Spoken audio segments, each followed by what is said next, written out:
Ignition sequence starts. 6, 5, 4, 3, 2, 1, 0. Liftoff. We have a liftoff.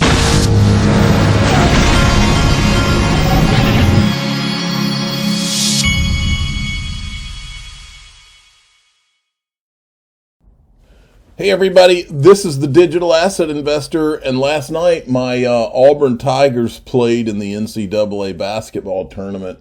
They never even showed up in that game. Miami beat them pretty good, and so Miami deserved it because that Auburn team never even showed. Anyway, so this article caught my eye this morning from Zero Hedge. Banks are restocking gold at the fastest pace in years. Now, I thought this article looked interesting, but when I read the part I'm about to show you, I literally immediately went and transferred some money so that I could buy more gold. I want you to watch this right here. Now, we talk about JP Morgan on this show a lot, and when you start seeing them doing things like this, pay attention. Figure 5, stock change summary. The next table shows the activity by bank holder. It details by the numbers above to see the movement specific to vaults. Gold. Almost every vault is now adding to inventory, which is a complete reversal from last month. JP Morgan and Mantra are leading the way with increases of 7.1% and 15.2% over the last month, respectively. JP Morgan now has positive flows over the last year. Again, the net gain of JP Morgan inventory over the last year has been added in the last week. Why is every vault adding metal all of a sudden? Why is JP Morgan aggressively restocking its inventory? What are the banks preparing for?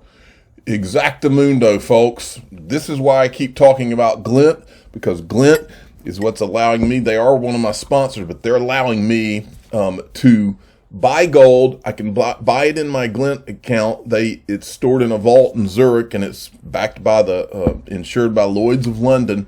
And this way I can buy gold, and then I have my MasterCard debit card where I can actually spend the gold. So if the banks are preparing for something and all of a sudden money loses its value, dollar, whatever, or your currency, wherever you are, all of a sudden I have that debit card where I can literally spend gold, and the value of my gold would be going up in a scenario like that, hypothetically. So that's what I'm talking about. Now, Jeremy Hogan kind of touched what I'm talking about too, because I've told you, XRP, XLM, and gold, that's my game right now, okay? Do you honestly believe, and I do have a little bit of Ethereum in one of those Ethereum trusts. See, a lot of people think that I'm somehow anti-Ethereum. I'm not. Not at all. In fact, I want Ethereum to do well. I want Bitcoin to do well. I want them all to do well. What I am is I'm anti-corruption for one thing. All I ever wanted was a level playing field, and I believe that there are nefarious actors who tried to engineer crypto so that there was not a level playing field, and Ethereum got advantages. That's what I believe, okay? And so I'm not wanting Ethereum to be hurt. I just want a level playing field. And until we get a level playing field and get all of this, what I believe is corruption, out of the way, until that happens, we have no choice but to put a big, huge spotlight on what looks like has been done here. We have to try to get the level playing field. That's the pressure point, in my opinion. Now, so Jeremy Hogan, to me, I think his answer kind of goes to what I was just talking about gold. This person says, do you honestly believe $10 to $35 per XRP is possible? $10 to $35 per XRP is absolutely possible, or much higher.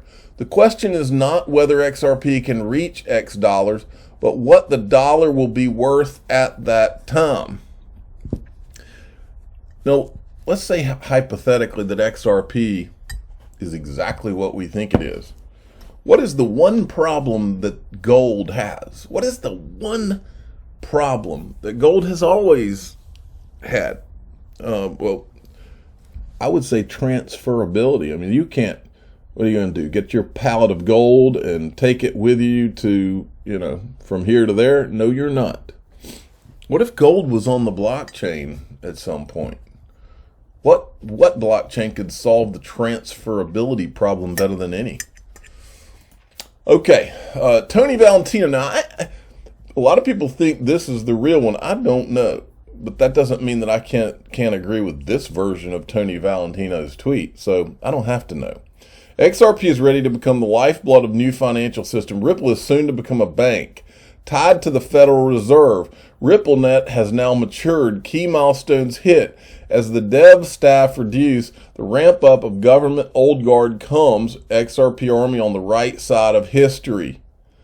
This part right here is very interesting to me. Ripple is soon to become a bank. Wouldn't that be something? Boy, you know how fast that this digital asset investor would be at the doors of Ripple Bank to open my bank account? Very fast. Okay. Stefan Huber was hard at work. A lot of the internet sleuths were hard at work this weekend. Check this out. Clayton gets millions from Sullivan Cromwell as SEC chairman. Clayton sues Ripple on his last day, a competitor of Sullivan and Cromwell client Consensus. Joe Lubin, CEO of Consensus, defends Clayton's lawsuit as good. Sullivan Cromwell organizes $500 million for Consensus. And he's got these thumbnails where he's showing all of this, okay? And then he says, John Deaton, did you know that Clayton law firm Sullivan and Cromwell organized and provided legal services for Consensus' latest $500 million funding?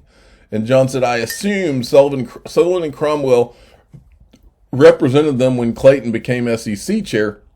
Clayton had Hinman meet with Consensus and Lubin in December 2017. They met another 3 to 5 times, including 6 days before the free pass speech. SC brokered the deal with JP Morgan and Consensus. Then Clayton filed the case. Boy, oh boy.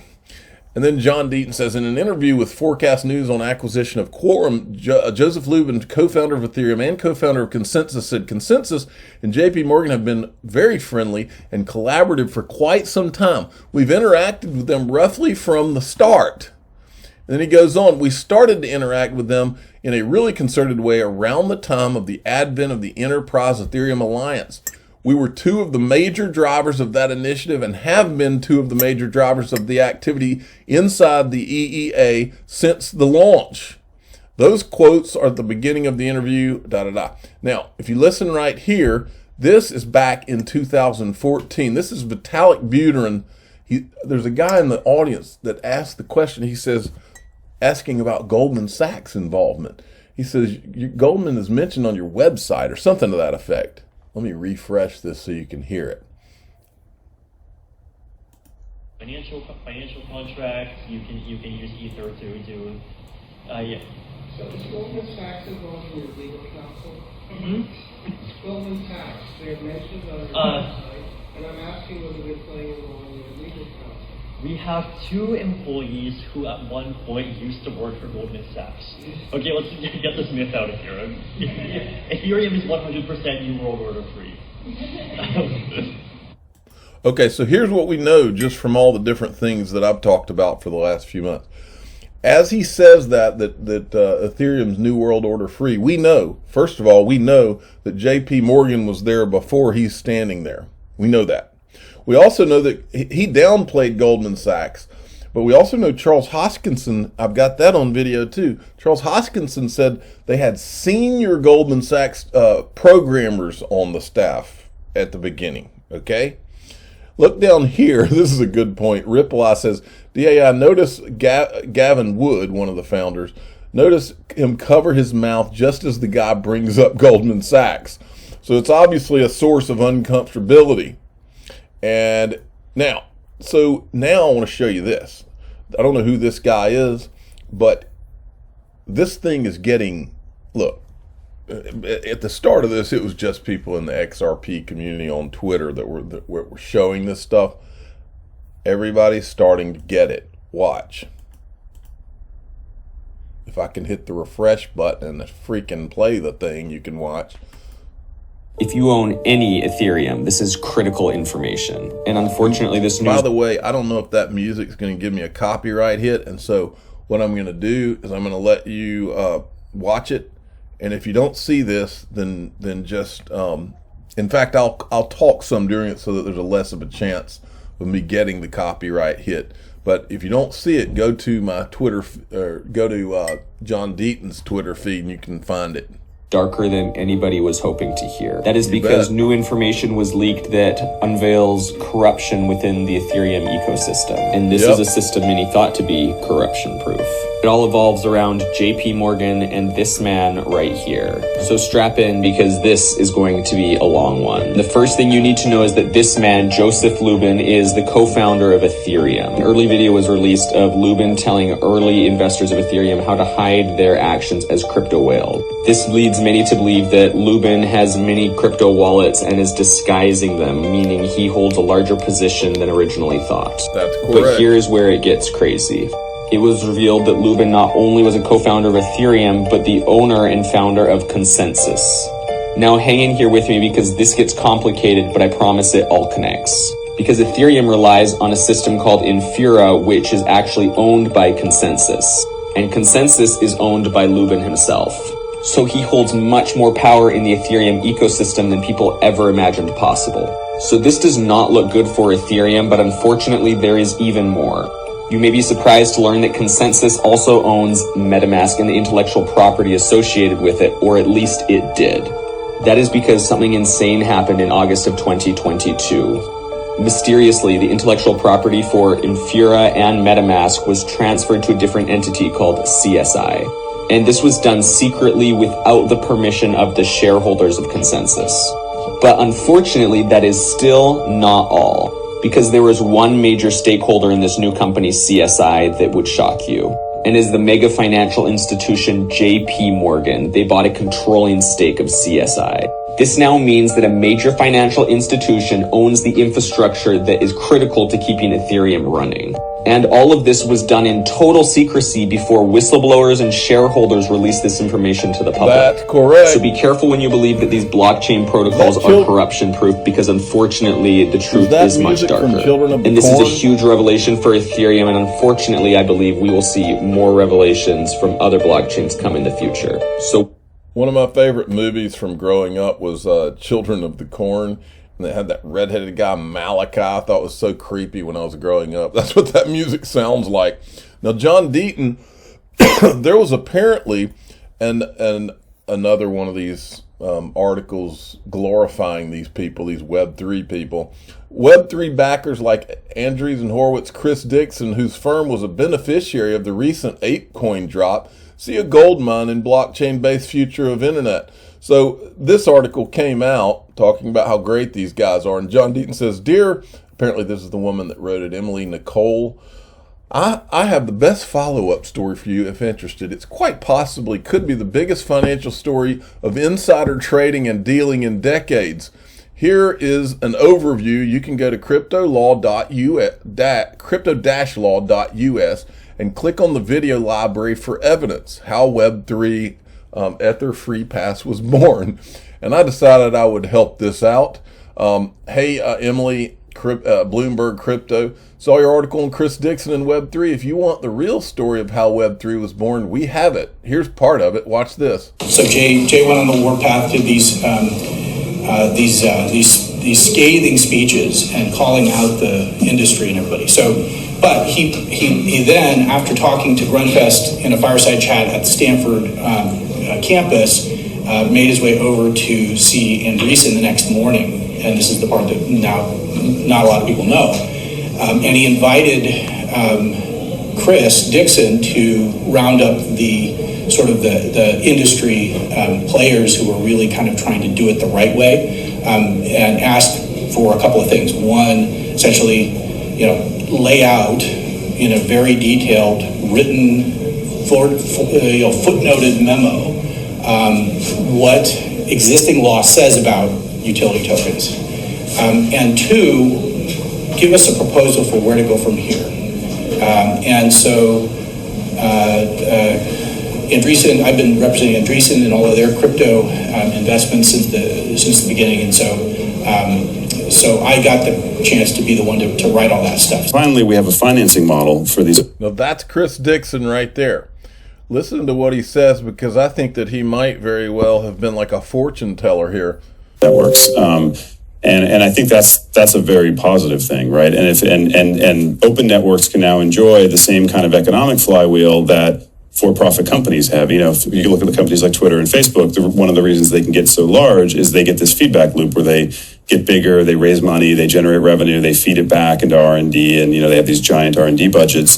And so now what's so exciting to me is that the open world now has potentially a similar economic flywheel and can kind of compete on a level playing field. One thing, there's a lot of discussion in this community around things like governance to talk about, which is the idea, essentially, let's make sure we get these models right so we don't end up in the same place 15 years from now, and then instead of, Mark Zuckerberg, it's whatever, Vitalik in front of Congress or something, or Satoshi, or I don't know. Now, let me tell you what the irony here is. The whole thing that they've sold as Web3, as this decentralized thing, that all sounds great. There's nobody that would rather have a decentralized world where nobody can take a website down or they can't take your YouTube channel down. To me, that's great. That's wonderful. The problem and the disturbing thing is that that's what these people have been selling. Web3 is decentralized. It's going to change everything. But if you start peeling back the onion, which is what the XRP community has done for the last year, you find out that there's a handful of people that were running this show that put all this together. And you combine that with the clip where Joseph Lubin is talking about how he's going to help whales disguise their purchases in the Ethereum pre-sale, and you combine that with the fact that this whole thing is obviously, they've tried to build it around Ethereum so that Ethereum has a monopoly on token issuance and DeFi and lending and staking and all of that. Because remember, Gary Gensler's not going after Ethereum. He's going after Coinbase if they try to lend, but he's not going after Ethereum 2.0 staking. I've got something on that later. But if you combine all of this stuff together and the fact that that it's never been audited, nobody knows who bought that Ethereum, who those disguised whales were, then all of a sudden you have something that they've been shouting from the rooftops as decentralized, and it's not. What it really is disguised lack of decentralization. And if I'm wrong, prove it. Let's see who the disguised whales were. Audit that ICO. Let's see who those buyers were. Because I believe if you ever find out who those buyers were, this whole house of quote decentralized Web3 comes tumbling down. Because I don't think it's decentralized. I think that Ethereum is held by a handful of VCs and banks, is what I think, and maybe a very small handful. I'm the digital asset investor. I'm not an investment advisor. This is for entertainment purposes only. Please subscribe, hit the like button, and tell your friends and family that I don't believe that it's so decentralized.